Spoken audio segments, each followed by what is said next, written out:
Por lo tanto, nosotros todavía en Bolivia estamos con una alta razón de mortalidad materna, 160 por cada 100.000 nacidos vivos, comparado con Uruguay, que tiene 15 por cada 100.000 nacidos vivos, por ejemplo. Compárame Bolivia y Uruguay. Bolivia y Uruguay. ¿Cómo estamos, Bolivia y Uruguay? Bolivia, 160 por cada 100.000 nacidos vivos, y Uruguay, 15.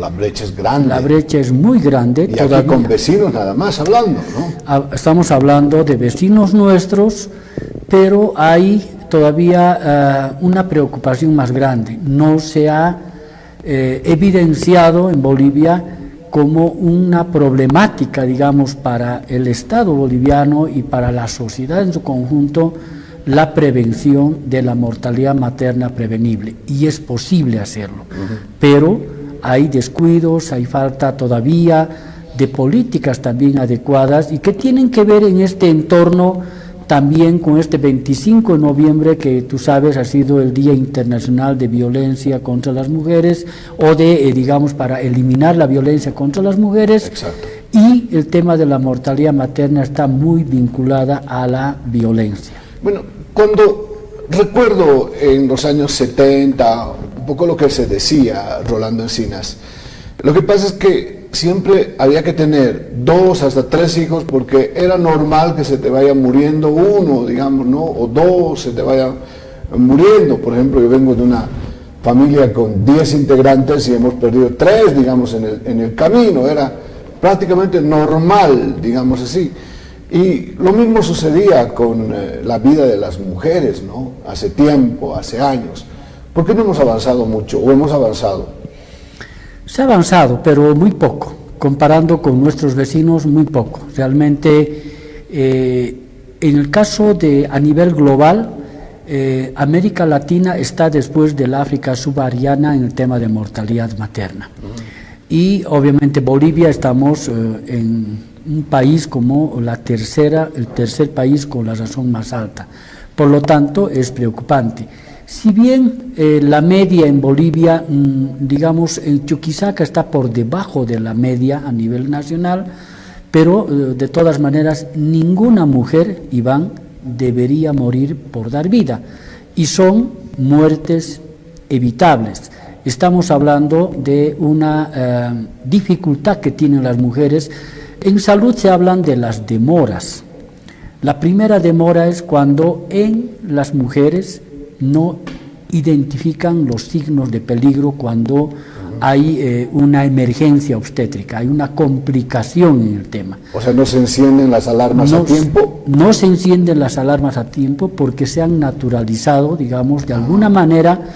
Mi primer hijo lo he tenido normal, con una partera, o me ha atendido mi suegra, el segundo también, el tercero también, pero ahí viene el cuarto que se le complica, ¿no?, la situación, y piensan que eso va a fluir, o sea que no se va a complicar el tema. Ya. Y se complica, entonces ahí viene la primera demora, y tiene que ver con un signo de violencia, porque no hay autonomía del cuerpo, no hay decisión en las mujeres, y están ellas supeditadas un poco a la decisión de la pareja, de la familia, de las circunstancias y de la idiosincrasia en la comunidad, fundamentalmente, porque las que más mueren son las mujeres que están en el área rural, en la Bolivia profunda. Ya, entonces tiene que ver con qué, en primer lugar, con el sistema médico, con el sistema de la familia, el entorno, tiene que ver con el Estado Nacional, hospitales de segundo nivel, de tercer nivel. ¿Qué tiene que ver? O sea, ¿dónde está el problema? Es multifactor el primero. Primero viene la identificación de las mujeres que no reconocen los signos de peligro. Posteriormente, hay una tardanza en la decisión de un traslado a un establecimiento de salud, por diversas razones, porque no acepta el esposo, la pareja, que haya ese traslado, piensa que se va a superar, o los caminos también no son los apropiados, el tema de las ambulancias falla, una serie de esos factores que tienen que ver con que haya un traslado a un centro de salud especializado. Cuando llega al centro de salud, a veces es un poco tarde, tú sabes que una complicación obstétrica tiene que resolverse rápidamente. Llega al establecimiento de salud y tenemos la tercera demora, donde el personal o no está calificado o no tiene los insumos para la atención adecuada de una emergencia obstétrica. Por eso muchas de las muertes, Iván, terminan en Sucre, porque las refieren a un estado crítico a las mujeres.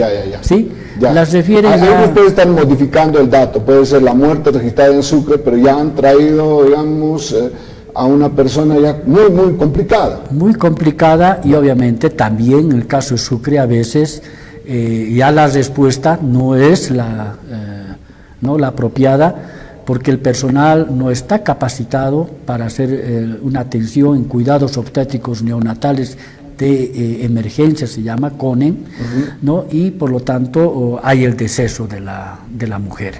Y este es un drama, Iván, esto más, yo te doy este dato, este es un drama, ¿por qué?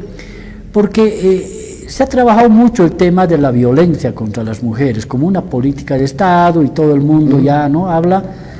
¿Cuántos feminicidios hay en Bolivia, más o menos, en promedio de los últimos 10 años? Casi 100, exactamente. 100 al año. 100 al año. Un poquito menos, a veces un poquito más, digamos como 100. ¿Sabes cuántas mujeres mueren al año por razones prevenibles, en este caso, con tema de embarazo? No lo sé. Más de 300 mujeres mueren al año. Entonces el feminicidio es un dato solamente y es menor. Es menor a la muerte materna. Y te digo, reitero, una muerte materna es prevenible cuando se la atiende oportunamente, y obviamente puede salvarse la vida de esa mujer. Sí, pero me hablas de una atención, digamos, médica, que es fundamental, pero ¿qué tiene que ver con el antecedente? Digamos, el seguimiento o la alimentación, o tal vez las madres muy jóvenes.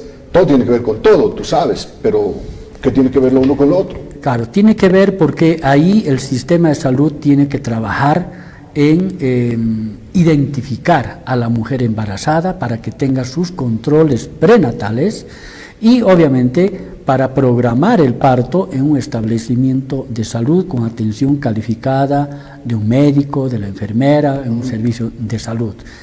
Ahí está fallando también, es decir, la atención en esa etapa del embarazo no siempre es la mejor o la apropiada, y por lo tanto estas situaciones de la cultura, de las decisiones en la familia, enraizadas con el tema de la atención de la partera, o no identificar los signos de peligro, la falta de una preparación del personal de salud, los temas que tienen que ver con el transporte, que tienen que ver con los insumos, la falta de, por ejemplo, de sangre a veces en el tema, se mueren las mujeres. El 37% de las muertes maternas tienen que ver con hemorragia. ¿Y ese es el número uno? Ese es el número uno en Bolivia. Hemorragia. Hemorragia. Se desangran las mujeres. Sí. ¿No? Entonces no pueden controlar los médicos, no tienen la capacitación, no tienen el centro médico adecuado, no tenemos. 37%. 37% de las muertes maternas tienen que ver con hemorragia. Un 14% tienen que ver con hipertensión arterial, es decir, no se ha identificado durante la etapa de los controles prenatales, ¿no ve?, que la mujer tenía problemas de hipertensión, ¿no? Entonces hay un 14% que también se le complica y muere por ese tema. Que eso puede estar ligado al sobrepeso también. A la alimentación, tiene que ver con temas genéticos también, entonces hay varios factores, pero es posible controlar, ¿no?, durante el embarazo. Hemorragia, hipertensión. Y el tercero es el aborto. Aborto. El 8%. ¿Qué tiene que ver lo uno con lo otro? Tiene que ver porque las mujeres a veces acuden al aborto, ¿no? Entonces una mujer embarazada que seguramente por el tema de violencia, por el tema de un embarazo no intencional en su momento, o situaciones que se han complicado, terminan en un aborto espontáneo o un aborto inducido, ¿no? Y es una tercera causa de muerte materna. Pero aclarame el tema, o sea, es durante el aborto o previamente ha tenido un aborto, años antes tuvo un aborto. ¿Cómo ha medido ese tema? Bueno, seguramente varios de esos factores ocurren, ¿no? Tú sabes que muchas mujeres, por las labores que desempeñan, obviamente terminan haciendo esfuerzos físicos. En otros casos hay adolescentes que se embarazan y que deciden no acudir al aborto. Entonces, todos esos factores tienen que ver con esta tercera causa que está vinculada al tema del aborto. Y ahí, reitero, tiene que ver mucho con la autonomía del cuerpo, Iván. Ya. Es decir, las mujeres todavía no deciden sobre su cuerpo en el uso de métodos anticonceptivos, en las decisiones que tienen que tomar, ¿no? Y están vinculadas a un sistema patriarcal todavía, machista todavía. Y de sociedad conservadora o de doble moral. De doble, ¿no?, moral, de críticas, de vergüenza hacia la crítica en la sociedad, que siempre se lo tiene por debajo, sí, temas ocultos, ¿no? Bueno, lo que sí se puede exponer es hemorragia, en primer término. También se puede exponer la... me decías el segundo término. Hipertensión arterial. Hipertensión. Bueno, eso sí se puede exponer, se puede hablar, se puede poner sobre la mesa. Pero el tercer elemento, no, porque tiene que ver con la religión, la sociedad, tiene que ver con el esposo, la pareja, la familia, la escuela, y como te digo, la sociedad es un tema muy difícil de poner sobre la mesa. Es muy difícil de poner. Por eso... te comento que el Fondo de Población de Naciones Unidas para este ciclo de programa, que ha empezado el 2023 hasta el 2027, ha priorizado, ¿no?, la muerte materna como focalizar todas las intervenciones que el UNFPA realicen van a estar vinculadas a mejorar las capacidades resolutivas en los establecimientos de salud, pero también a trabajar el tema de normas sociales de género que son nocivas, ¿no? Esto de naturalizar, de que el esposo no le permite, el acceso a métodos anticonceptivos, la toma de decisiones oportunas, controles de Papa Nicolau, seguimiento, todo ese tema que hemos naturalizado muchas veces, ¿verdad? Y pensamos que así siempre debe ser, porque nuestra abuela era así, nuestra madre era así, y obviamente queremos que siga siendo así. ¿Qué tiene que ver con el servicio de salud que se presta a las mujeres? Porque tiene que ser seguramente más íntimo, más conversador, más dialogado, porque ya decías, puede ser una partera porque ya tiene experiencia, porque mi abuela también, porque mi madre también, mi tatarabuela también recurrió a ese mismo método. Lo que pasa es que en los servicios médicos pueden ser hombres los ginecólogos, entonces la mujer te va a ir a ver un hombre y pueden haber ese tipo de cosas en ese debate en la familia, ¿no? Mira, el tema del acceso a los servicios de salud por el tema cultural todavía es un tema que hay que trabajar mucho en el ámbito rural. La mujer en el campo tiene miedo y tiene vergüenza ir a un establecimiento de salud por los factores que tú has indicado.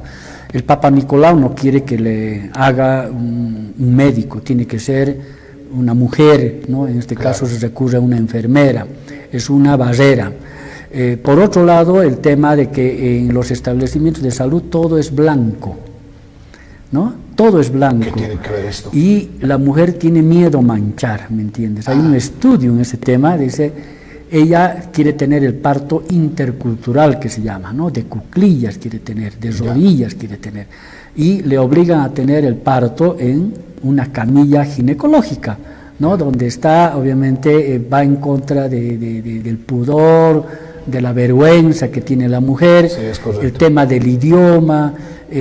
La mujer espera que le acompañe el esposo durante el parto, espera que después del parto tenga su sopita caliente, que el espacio no sea todo blanco, sino está adecuado a los colores que ella tiene en el campo, ¿me entiendes? Tiene mucho sentido. Esas son barreras, obviamente, que impiden el acceso a los servicios de salud, Pero por otro lado, para un control prenatal hay que sacar ficha, hay que hacer cola, una serie de esos factores que obviamente impiden que la mujer tenga un control prenatal, una programación del parto, y obviamente el tema de la complicación viene y ahí se muere.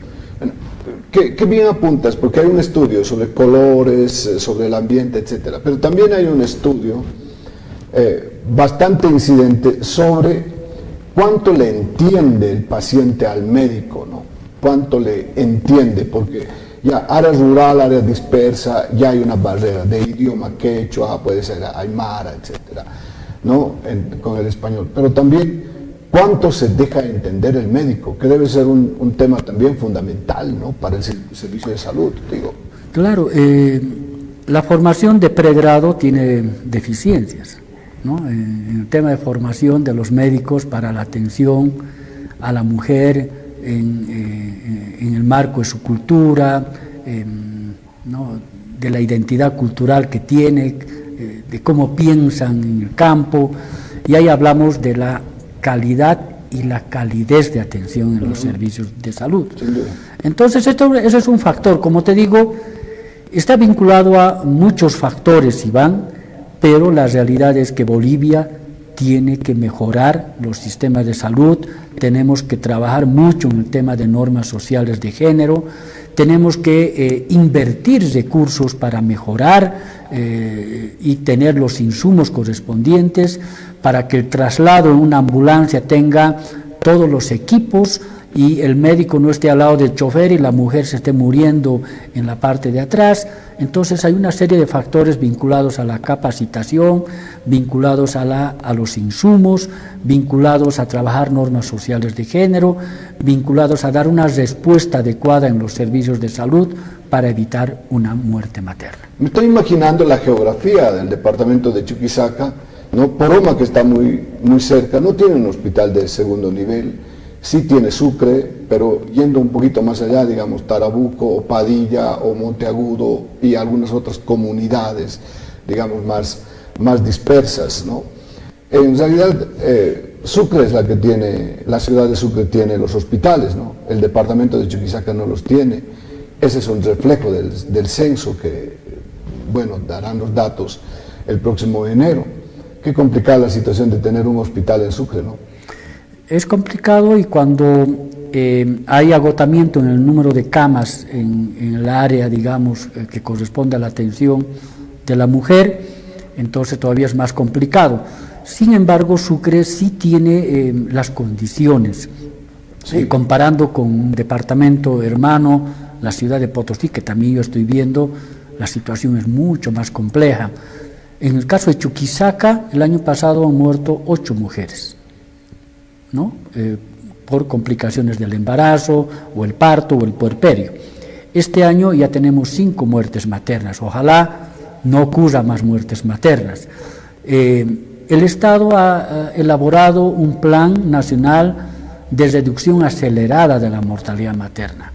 Como Chuquisaca no está por encima de la media, no se ha priorizado el departamento de Chuquisaca, son 5 redes a nivel nacional, pero que obviamente yo no me refiero solamente al trabajo en Chuquisaca, sino la situación de Bolivia frente a países vecinos, frente a la región y frente, digamos, a una situación de derechos como es el derecho a la vida.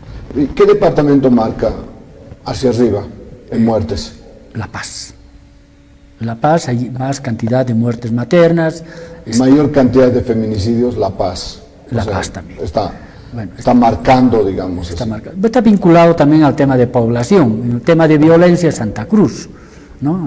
Hay más casos de violencia reportados ante la Fiscalía Santa Cruz. Pero La Paz, después viene Santa Cruz. Potosí es un departamento que preocupa mucho el tema de la... Ahí hay la variante de la cantidad, porque Potosí no es de mayor cantidad frente a otros, digamos. Hay otros factores en el caso de Potosí que están vinculados al tema de dispersión. Hay muchos casos del norte de Potosí, por ejemplo, Ravelo, que terminan en La Jastambo. Aquí hay sectores bastante bien empobrecidos, pues esa es la diferencia. Para terminar, Rolando Encinas, del Fondo de Población de las Naciones Unidas, dime, ¿qué haría la familia? ¿Qué tiene que hacer la familia, la población, etcétera, para evitar que mueran más mujeres? Yo creo que hay tres factores importantes o recomendaciones importantes. Lo primero es identificar que una mujer no debe morir por dar vida. Muy bien. ¿No? Porque ahí es un drama, quedan los huérfanos y todo un drama social en el tema. Hay que trabajar en ese tema. Segundo, mucha información y orientación, obviamente desde la escuela, desde las comunidades, desde los servicios de salud, para identificar que una de las razones de muerte materna tiene que ver con el conocimiento que tengan las mujeres para acceder a los servicios de salud. Tercero, tiene que ver con inversión, Iván. El Estado tiene que hacer una mayor inversión, estamos hablando de nivel nacional, subnacional, para mejorar la capacidad resolutiva de los establecimientos de salud. Yo creo que ahí en el tema de la inversión tiene que ver mucho con procesos de formación y de capacitación al personal de salud. Como UNFA estamos haciendo esfuerzos en el caso de Chuquisaca y Potosí para mejorar. Hemos creado un centro de desarrollo de competencias en la Jastambo este año y estamos queriendo que el 100% del personal hasta el 2027 esté capacitado en atención de emergencias obstétricas. Pero bueno, ese es un proceso y obviamente hay que trabajar en esa línea. Claro, capacitación, capacitación, capacitación. Por último, las autoridades, ¿qué tienen que ver? Las autoridades tienen mucho que ver porque este es un tema de derechos humanos y tiene que ver con inversión. Las autoridades tienen una madre, tienen una esposa, tienen una hija, ¿verdad? Y no es posible que obviamente ellos o ellas, las personas, no piensen en la inversión en este tema. Yo te doy un dato como un ejemplo claro. En Potosí, el director de salud del CEDES no le daba mucha importancia al tema de la muerte materna. Él identificaba otras prioridades, hasta que le llegó a la hermana de su esposa, a la cuñada. Cuando el problema te toca, entonces, claro. ¿Crees que el problema está lejos, claro, que el feminicidio, que las muertes? Y la señora se murió en el hospital Daniel Bracamonte. ¿De referencia? Claro. Y, bueno, recién después de eso, me llama y me dice, por favor, ayúdennos. Porque más antes lo llamamos y lo llamamos para coordinar, para ver, y obviamente se hacía muy difícil. Y, bueno, no tiene que tocarte, ¿no? Para que puedas reaccionar y tomar una acción en este tema, Iván. Rolando, ha sido de maravilla, te agradezco mucho y llamaremos a la sensibilidad de este tema. Te agradezco mucho. Gracias, Iván, y siempre un gusto estar en tu programa porque estos temas no siempre se tocan y no siempre es prioridad también de los medios de comunicación, pero también de los periodistas como tú, ¿no? Claro, nos afanamos por la política tanto, sí, por estos temas tan esenciales. Mucha pelea, ¿no? Mucha pelea. Muchas gracias. Fue Rolando Encinas del Fondo de Población de las Naciones Unidas.